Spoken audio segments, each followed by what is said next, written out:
Back with the Peace River Wildlife Center, but with a new title is Robin Jenkins. She is now the Executive Director and joins us this morning to not only tell us about the Wildlife Center, but also about baby squirrel season. Good morning, Robin. Good morning, Carly. Congratulations on your new title. Well, thank you very much. Still the veterinarian, still taking care after a lot of the animals there. Right, exactly. So tell us a little bit about the changes going on there at the center and certainly your new title. Right, well, the new Executive Director means really very little. I still do a little bit of everything. Still cleaning the cages, doing the vet work, taking care of the babies, taking care of the patients, the residents. We just got a lot going on at Peace River Wildlife Center. You know what I love about you is you're so passionate about what you do. I do love it. Yeah, and we love when you're here. So it's baby squirrel season right now? It is. It's just like starting. In the springtime. Actually, the squirrels are more in the autumn, at least in Florida. Okay. When the acorns start maturing, falling off the trees. I guess. I don't know. Is baby bird season? Baby bird season. Spring? Most mammals do do breed in the spring, but the squirrels are more of an autumnal thing. And we have a ton of squirrels here in Florida, don't we? We do. Yeah. Yes. Is it one particular squirrel? How many different varieties? We have the eastern gray squirrel down here. And as with other mammals in the south, they're a little bit smaller than the ones up north because the ones up north have to have thicker fur, more fat stores to get through a cold winter. So they have it pretty good here. Right. Well, tell us about these little guys. How'd you get? These little guys, the nest fell out of the tree. People watched them for a while. Mom never came back. So they brought them to us. It's a chance that, Mom may have been killed or something. A lot of times if you do find a nest that's fallen out of a tree or a tree trimmer has knocked it out, cut down the branch, you can leave the nest right there. Mom will come and take the babies. What will the nest look like? Will it look like a bird nest or will it look? Basically, but it's like a whole ball. It's like a sphere. So and when the babies are tiny, tiny, tiny, you can't even find the hole that mom comes in and out of. Really? So if you pick it apart a little bit, you can see inside, and it's a hollow sphere. The babies are in there, cushioned, nice and snug.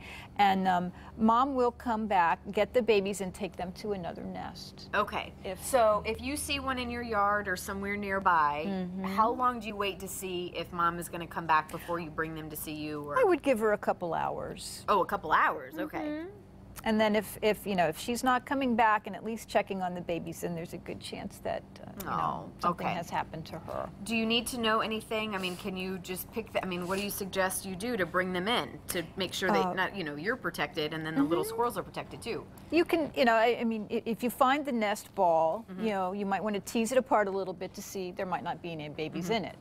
If there are babies, you can just bring the whole ball, the whole nest in, or you can take them out. Just put them in something that's going to keep them nice and warm. Don't try to feed them anything because feeding a wild animal the wrong thing is worse than feeding them nothing. Oh, wow. Okay. So just keep them warm and quiet until you can get them to And then ideally maybe you take them to you guys and they can get back out in the wild soon? Right, because that's the goal for all the animals that come to see you, right? We're gonna bottle feed these babies until they're starting to eat out of a dish, and then they go into a bigger cage, and then they'll learn how to lap the formula out of a dish. Eventually they'll eat nuts and seeds, and we'll teach them what they're going to find in the wild. We'll move them to an outdoor cage so they'll prepare for life in the wild. We'll hide their food so they'll know how to find it.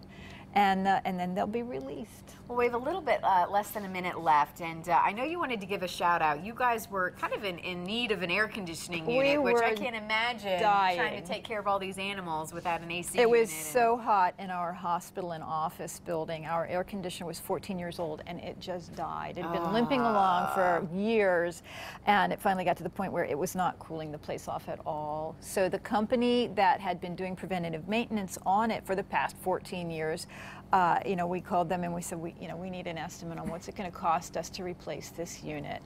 And, since we are a nonprofit, we get no government funding, all of that money was going to have to come out of the care money to take care of our babies.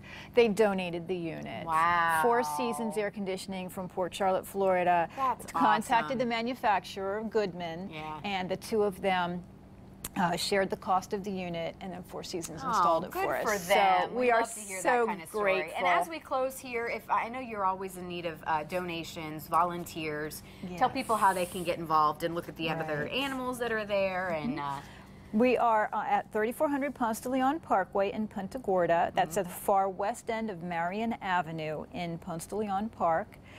We always need volunteers, donations. You can come and visit the animals that are non-releasable or on display from 11 to 4, 7 days a week at the park. Well, Robin, thank you so much. We hope these little squirrels have a great life ahead of them. Thank you so much for all that you do. Congratulations on your new title. Thank you. Up next, how stress causes weight gain and 3 quick tips to get it under control. Stay with us.